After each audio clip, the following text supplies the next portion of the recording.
Vamos a tratar en 5 momentos de una aventura histórica, la aventura de España, que vamos a mirar, diríamos, desde el presente, en cierto modo, hacia atrás. Es decir, se trata de ver cómo se ha constituido, cómo ha llegado a ser lo que es esa realidad en la cual estamos, esa realidad que llamamos España. Hay una continuidad histórica, hay por otra parte una continuidad de escenario, de localización. Naturalmente, en el tiempo tan breve de que disponemos, no se puede contar esa historia, simplemente lo que podríamos llamar el argumento de la obra y nada más. Hay que preguntarse cómo ha nacido esta realidad que llamamos España. Naturalmente, el punto de partida es el territorio, es la península ibérica, que es una realidad que tiene una unidad variada, muy compleja, pero que parece destinada, incluso desde el punto de vista geográfico, a llegar a ser la patria de los españoles cuando hubiera españoles, porque naturalmente no empezó por haberlos. Yo creo que, en definitiva, es un escenario en el cual se van a encontrar diferentes personajes a los cuales se van a ir añadiendo sucesivamente a lo largo de la historia otros, y entonces se va a desarrollar en ese territorio, en ese escenario, un drama en varios actos. Un drama, en definitiva, con ingredientes y recursos que van cambiando, pero poco a poco se va a constituir, diríamos, un argumento de ese drama, de la vida colectiva, que en cierto momento podremos llamar España, no naturalmente al comienzo.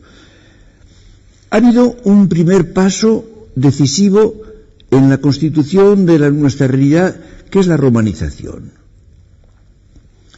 Después de diferentes pueblos que coexisten, y no digo conviven porque no tienen relaciones entre sí, en general en la península ibérica, después de sucesivas invasiones parciales, se produce en la península ibérica la dominación romana. Esto fue decisivo en muchos sentidos. Por una parte, la península acabó por convertirse en una provincia romana o en varias provincias conexas, es decir, lo que llamaban Hispania. Se produce una homogeneización, en cierto modo, muy importante. Por ejemplo, empieza a haber comunicaciones.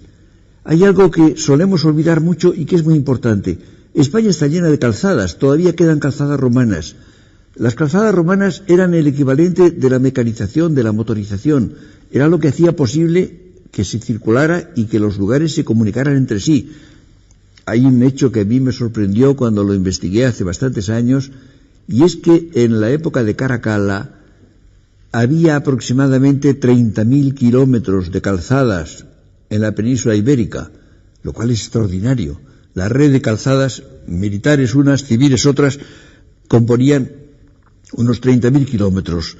Es decir, la península ibérica era transitable, estaba comunicada entre sí y con el resto del Imperio Romano, incluso con Roma. Se produce además un fenómeno muy importante, que es la implantación de un derecho, el derecho romano. Por primera vez hay un derecho vigente en la totalidad de Hispania. Hay una organización municipal, hay, y esto es decisivo, una lengua. En la península ibérica se hablaba multitud de lenguas que no tenían que ver nada entre sí, evidentemente, y sobre todas ellas se superpone el latín, la gran lengua desarrollada, perfecta, en la cual se podía expresar todo el pensamiento y la belleza literaria. Y esto se convierte en una lengua general, en una lengua común, en la cual pueden hablar los habitantes de la península ibérica y, naturalmente, formar parte de ese gran imperio romano. Y entonces Hispania participa en ese gran proyecto histórico como una variedad romana. Es decir, Hispania no es España, no es todavía España, pero es una variedad de Roma, una forma particular de Roma, con un desarrollo muy interesante. Había grandes ciudades importantes y con un gran desarrollo cultural. Había clases romanas, por supuesto. Por ejemplo, los caballeros, ciudades, por ejemplo, como Cádiz, tenía un número de caballeros tan alto como después de Roma, la ciudad de Padua era la que tenía más. Había figuras creadoras. Piensen, por ejemplo, en lo que era Séneca o lo que era Marcial o lo que era Lucano, figuras de gran importancia literaria. Emperadores habían nacido en Hispania. Es decir, no era una especie de colonia secundaria, no, era una de las porciones más vivas, más importantes del imperio. Se decidían en territorio hispánico asuntos gravísimos, por ejemplo, la rivalidad entre César y Pompeyo, o entre Mario y Sila. Es decir, había luchas romanas, no ya locales, sino romanas, que se ventilaban en el territorio hispánico. Esto fue decisivo, y entonces se constituyó una especie de primer esbozo de lo que iba a ser un día España. Pero luego hay un hecho capital, que es las invasiones bárbaras, la caída del Imperio Romano, que significó sobre todo, y esto es muy importante, significó la fragmentación de la Romania.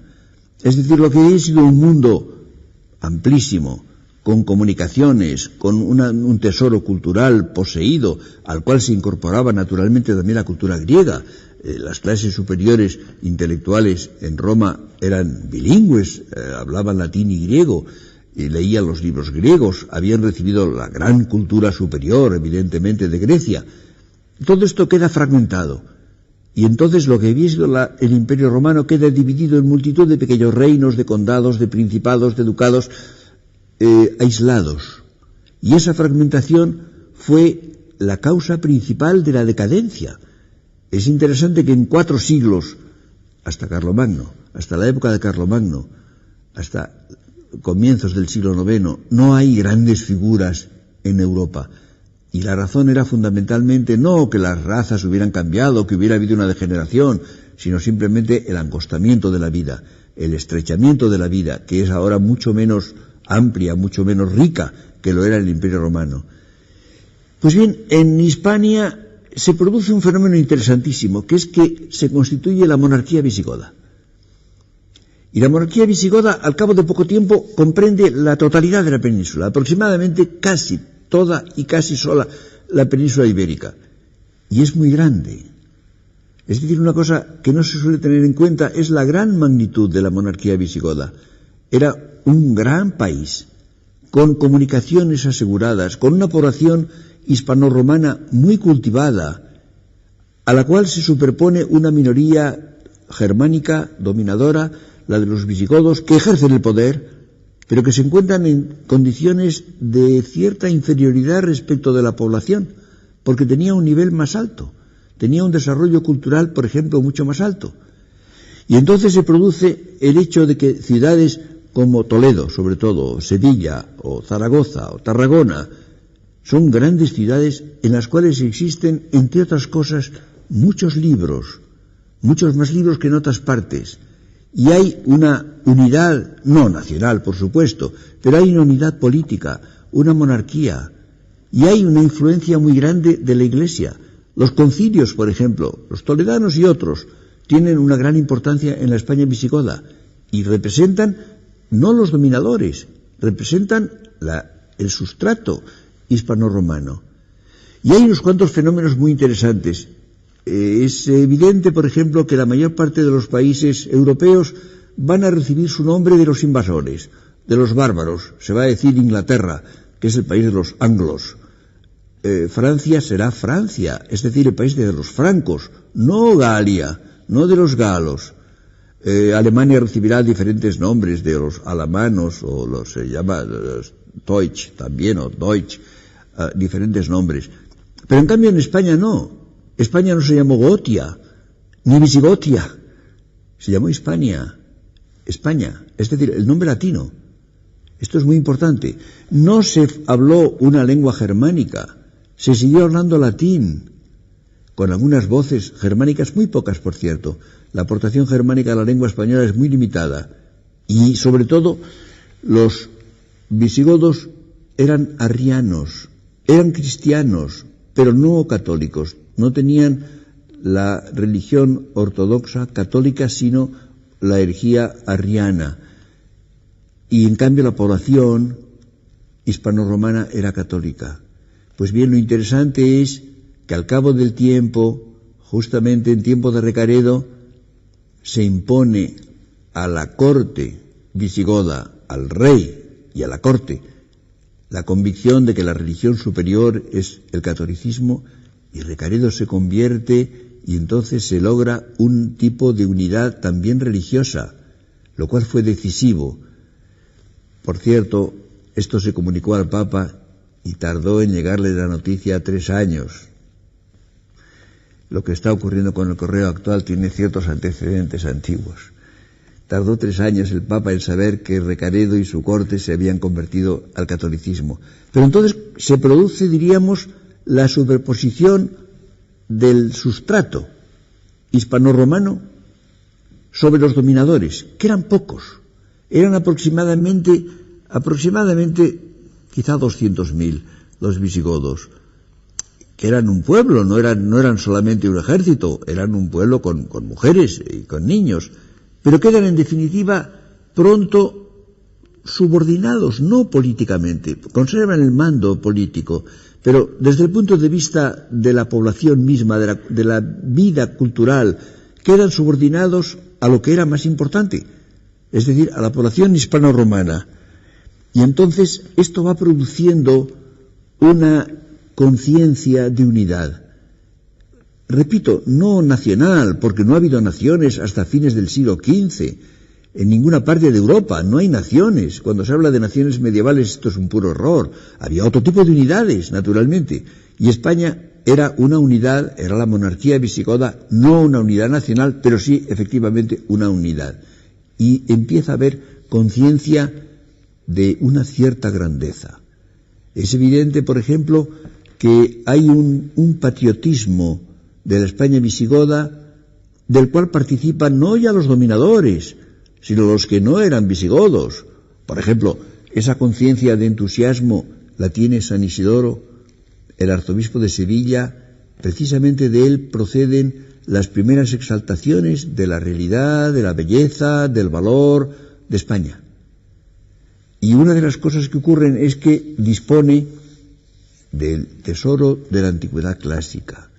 Precisamente por existir en España tantos libros que no había en otros lugares, pudo conocer la cultura clásica, la cultura griega y la cultura latina, y pudo escribir obras, especialmente sus famosas etimologías, que fueron un libro de influencia universal, de influencia extraordinaria en la totalidad de Europa. Hay un hecho interesantísimo, y es que se conservan aproximadamente 2.000 códices medievales de las obras de San Isidoro, que tuvo una influencia durante casi un milenio en la totalidad de Europa. Fue una de las grandes figuras, no creadoras porque no las había en aquel momento, pero de las figuras que mantuvieron la continuidad histórica y que hicieron que no se perdiera la memoria histórica del mundo grecorromano del cual iba a nacer Europa, del cual procedía esa Europa que entraba en la Edad Media. Es, por tanto, en definitiva, el nacimiento de España se produce justamente en la época visigoda. Es cuando ya podemos empezar a hablar de España.